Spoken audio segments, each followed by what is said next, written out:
Salvador Minuchin, his model is called structural family therapy. It's literally about mapping the emotional architecture of a family. Who is connected to whom, who has authority, who's invisible, who's triangulated, who has absorbed the anxiety in the family system.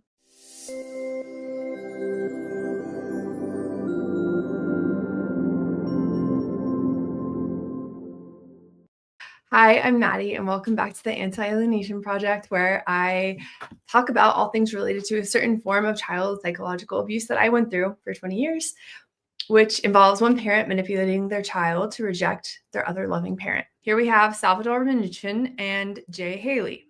Like I said, Minuchin we're going to talk about first. So he's the father of structural family therapy. I want to take a second to actually read this quotation. So he says, in all cultures, the family imprints its members with selfhood. Human experience of identity has two elements, a sense of belonging and a sense of being separate. The laboratory in which these ingredients are mixed and dispensed is the family, the matrix of identity.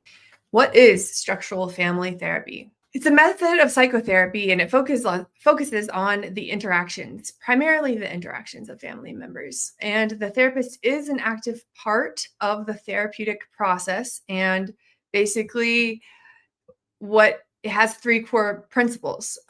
Number one, that the family is an emotional unit. Everyone is connected. If one person freaks out, everyone else joins the panic party. Everyone else is affected by one person's actions. Two is interdependence. What affects one member affects all its members. And three, patterns matter more than symptoms. It's often used with families experiencing distress or tension, and I highlighted divorce here because that is one of the big times that it is used. So how does structural family therapy work? Well, the therapist does a little bit of magical moves. And here's some key tenets of structural family therapy. So joining is when the therapist joins the family, gets to know them, builds trust. He or she inserts themselves into the family. And then we have mapping. So they draw the family map, almost like a sociogram of emotional chaos. The unbalancing is the fun part. The therapist deliberately challenges the family's hierarchy to shift roles. You can picture this as the family system being a beehive, and the therapist is poking at the beehive to see which bees are aggressive. That's kind of like the metaphor I have in my head. And then the reframing is when the therapist takes what seems like an individual problem and reveals how it is about the family system. And then the enactment.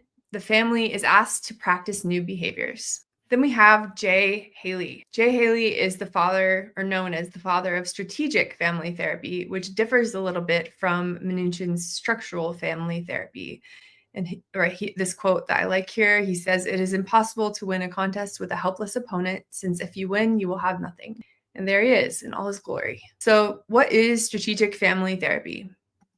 Well, it differs from structural family therapy because it's a little bit more like a chess game than a map. Some of the key differences are that Haley defines a goal up front. He makes it achievable, measurable, and short term, while the therapist plans the strategy for the change in the family. In the structural family therapy, it is less therapist-led, less measurable and achievable, and it's more of a longer term. So Haley avoids labeling people as pathological. He avoids giving them diagnoses, and instead he likes to talk about functional versus dysfunctional families. And there's a clear distinction that he makes between functional and dysfunctional families. So first, let's talk about his idea of functional families. Functional families have a clear hierarchy. The parents lead, the children follow. Functional families have strong generational bonds. The spouses are stronger than the parent and child relationships. The sibling relationships are stronger than cross-generational relationships. And the third aspect is that there's flexibility to change while still maintaining stability. It's more flexible of a system than a rigid system. Now we have dysfunctional families, aka welcome to my childhood. So we have first reversed hierarchies. So the kids are running the show. The parent or parents have been sidelined. You have second, cross-generational coalitions. When I was telling my dad about this yesterday on the phone, he was like, oh my gosh, that's exactly how it was. That's exactly what happened. It's basically I'll team up with the kid against the other parent. And sometimes let's bring in a grandparent too to team up with me, the parent, and the child to gang up against the other parent. For instance, I'll take my life. It was my mom's mom and my mom manipulating me to reject my dad, bad-mouthing my dad to me. My dad was the target, the bad guy, the scapegoat. And it was a cross-generational coalition. My grandma, my mom, and me against my dad, the target. And of course, I'm a child, so I didn't know what the heck was going on.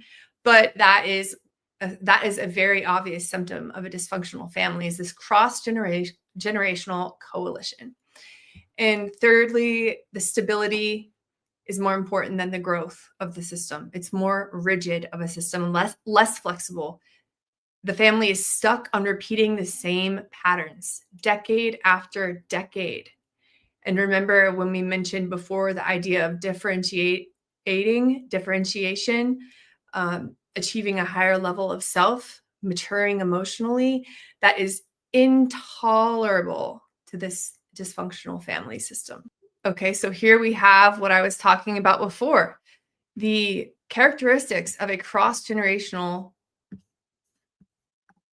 coalition. And let's talk about this for a second because it's super important. Let me know in the chat too if this is relating, if this is resonating.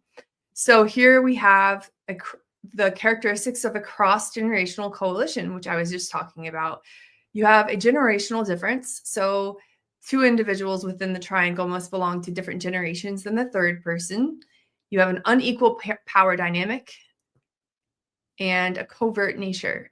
The coalition exists without explicit acknowledgement by the involved parties. So these are the goals of strategic family therapy. One, to change interactions between the family members. The idea also is that a change in the system will lead to a change in all the individuals.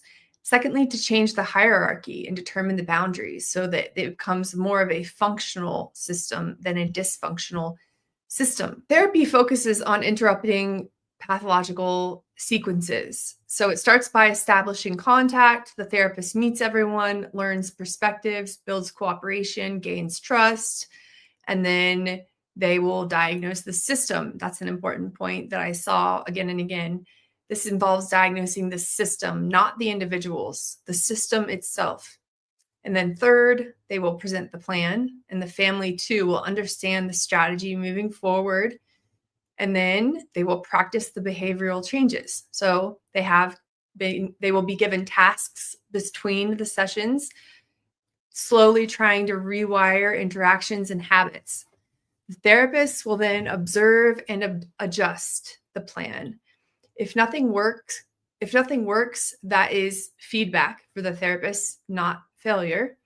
And here's the kicker. When a child is being manipulated to reject a parent, these models finally give us words for what's happening. We can see the cross-generational coalitions.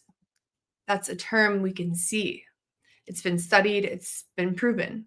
We can see the pathological alliances. We can see the triangulation, the lack of differentiation. We can map who's carrying the anxiety, who's stuck in the trauma, who's invisible. We can map who's the target of a cross-generational coalition. So to summarize, the key difference between structural family therapy and strategic family therapy really focuses on the emphasis on changing the family's orientation and hierarchy. That would be the structural family therapy, while strategic family therapy is more concerned with modifying behaviors and solving specific problems. They both operate under the umbrella of family systems therapy, but strategic family therapy seems to employ more direct interventions that aim at helping dysfunctional family patterns, while structural family therapy seems to realign the family structure for improved functionality. And I had a little bit of a difficulty differentiating exactly how these work and the exact differences between them. With that being said, why do these models matter? Like why are we talking about this in the first place? Bowen gave us the concepts: differentiation, multi-generational transmission, emotional cutoff. Minuchin gave us the tools, the mapping, enacting, unbalancing, and even the constructs too. Haley gave us a strategy: hierarchy, interrupting destructive patterns, and it's a framework, a way to see clearly what is invisible. And for kids like me who grew up in the middle of parental battles, it becomes a language for understanding what we went through and to be able to see it and catch it so that we don't perpetuate it as well. In doing this research, I can see very clearly why my mom acted the way she did, why my dad's absence felt permanent even when he did want contact, and why I internalized a whole bunch of chaos and anxiety that was not mine in the first place. It's also hopeful, I think, because if you can understand the system, you can start to change it. You can't really change something if you don't understand it. And again, I'm curious for all of you guys watching, who holds the power in your family hierarchy? Are the parents on the same page? And are the children down below? Is it a typical hierarchy, or has it been inverted? Is one child on the level of a parent having more power, more authority than they should have? What patterns have you seen repeat across generations? Anxiety, control, avoidance, maybe loyalty binds.